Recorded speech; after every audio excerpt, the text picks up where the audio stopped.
If you're getting your news mainly on Facebook and Twitter and then sharing it, statistically speaking, you are now in the minority. Mobile messaging apps like WhatsApp, Line, and Viber have overtaken web-based social media when it comes to user numbers. However, sending messages is just a small part of the global story. In countries like China and South Korea, people are using apps like WeChat and KakaoTalk to get online, do their shopping, pay their bills, gaming, booking flights and hotels, as well as finding and sharing the news. All the major news outlets in China have accounts on WeChat, some with followers numbering in the tens of millions. However, officially sanctioned news providers work in the same space as amateurs do, and false news and rumor mongering have opened a path to some state censorship.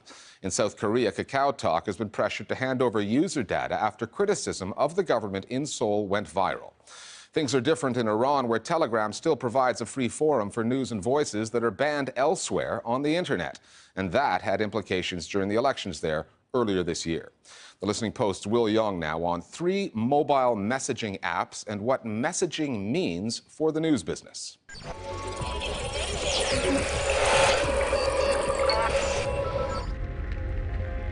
China has never allowed Silicon Valley's social media giants even a foothold within its borders.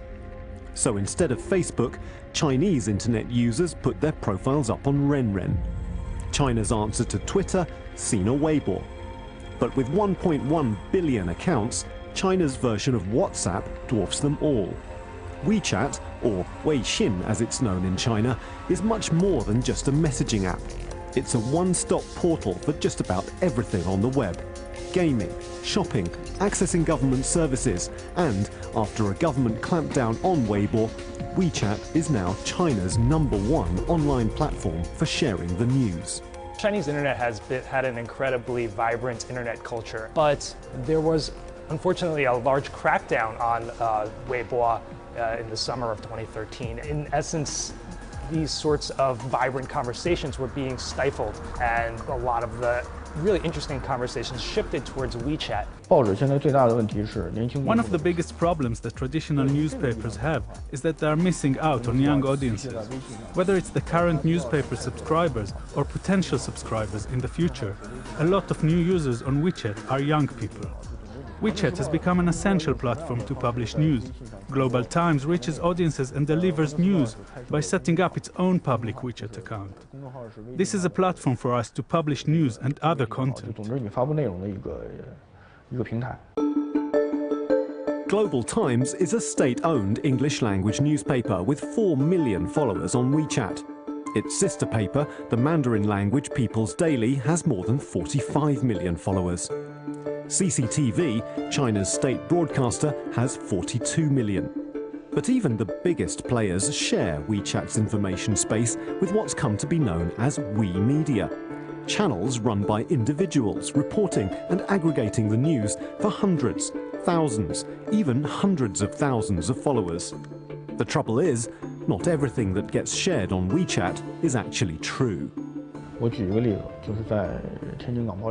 For example, at the time of the 2015 Tianjin explosion, there was a rumor regarding a cyanide leak which was started by a journalist on the scene. It was confirmed to be fake news, but it spread very quickly on WeChat and it caused a lot of fear and disorder. Another example is the 2016 vaccine scandal, when an old story about poisonous vaccine spread on WeChat. The report was very unprofessional and included a lot of misinformation. Certainly, you can make the very credible case that false news should be censored or should be prevented from spreading. But you also have these very new, more recent strict regulations that are outlined in these very vague terms. And so it could be used as a tool by authorities to essentially curtail types of speech that they don't want.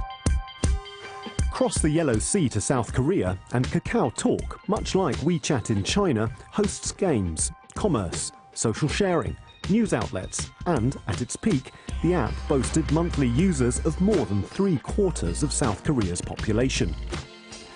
But in 2014, a ferry disaster sparked online rumours that brought President Park Geun-hye some unwanted attention.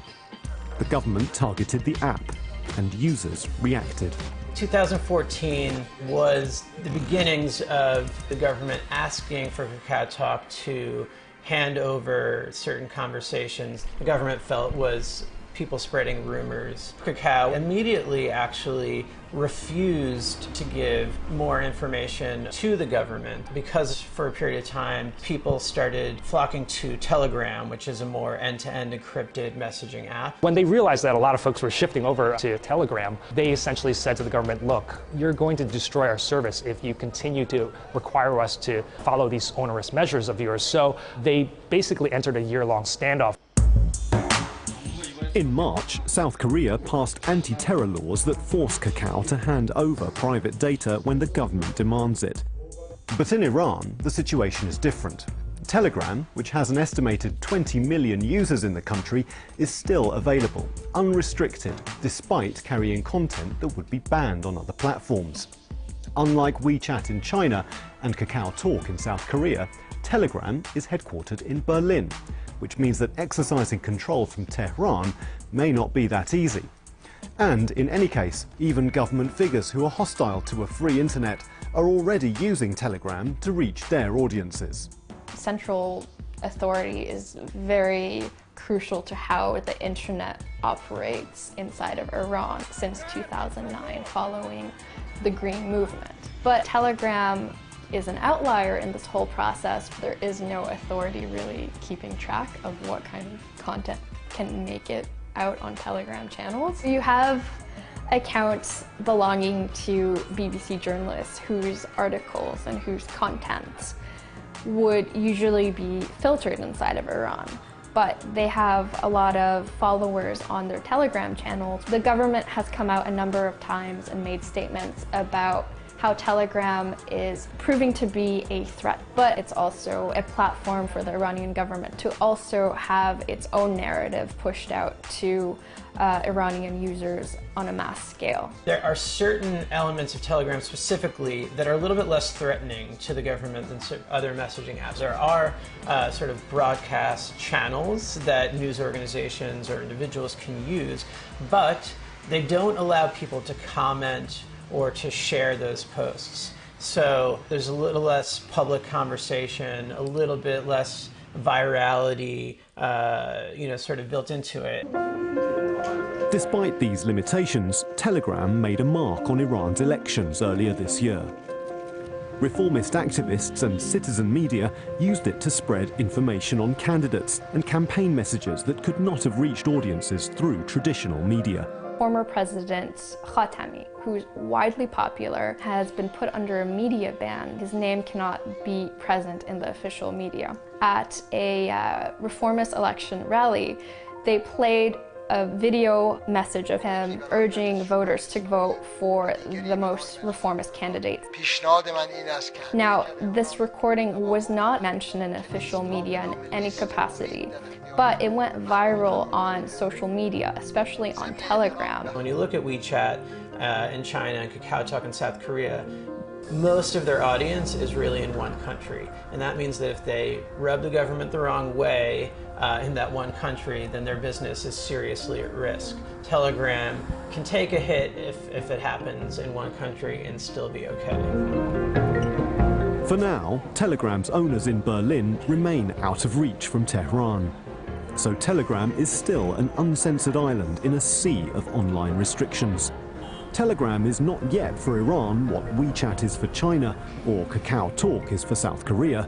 But in a world where apps are challenging social media for supremacy, it may not be long before even more countries get the message.